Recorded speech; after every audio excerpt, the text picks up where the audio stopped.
More of Meet the Press after this brief news and weather update. Good Sunday morning to all of you. Here's a look at some of the news today. The British Isles paid tribute this morning to the victims of the mass murder in Dunblane, Scotland. First, mourners observed a moment of silence, and then they held special church services in advance of Queen Elizabeth's visit today and the start of funerals tomorrow. The victims included 16 kindergarten children and their teacher. In other news, Bob Dole has his eye on the prize, the GOP presidential nomination, as 4 Midwestern states hold primaries on Tuesday. Dole campaigned in Michigan and Wisconsin. Pat Buchanan no longer threatens Dole's nomination, but Buchanan is still running to influence the party platform. Meanwhile, Dole called former candidate Steve Forbes' flat tax proposal, quote, a good idea. And House Speaker Newt Gingrich says that General Colin Powell eventually will accept an offer to run for vice president. But Powell told the Chicago Sun-Times this weekend that he's not running for any elective office.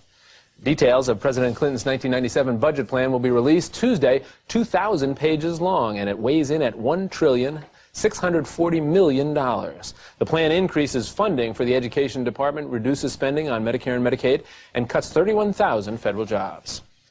Irish political leader Gerry spoke in the U.S. this weekend on the eve of St. Patrick's Day. He marched in the New York City parade, and he spoke in Pennsylvania, where the Sinn Féin leader said he opposes violence but refuses to directly condemn IRA bombings.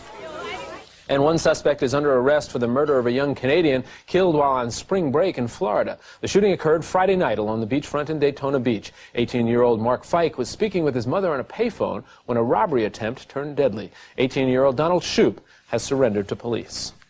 And China's Premier Li Peng is warning U.S. naval ships to stay out of the Taiwan Straits as his country carries out military exercises. He said American intervention would complicate matters. Meanwhile, Defense Secretary William Perry said he believes the Chinese have neither the capacity nor the intention to invade Taiwan. Let's look at the news this Sunday morning. Now back to Tim Russert in Washington.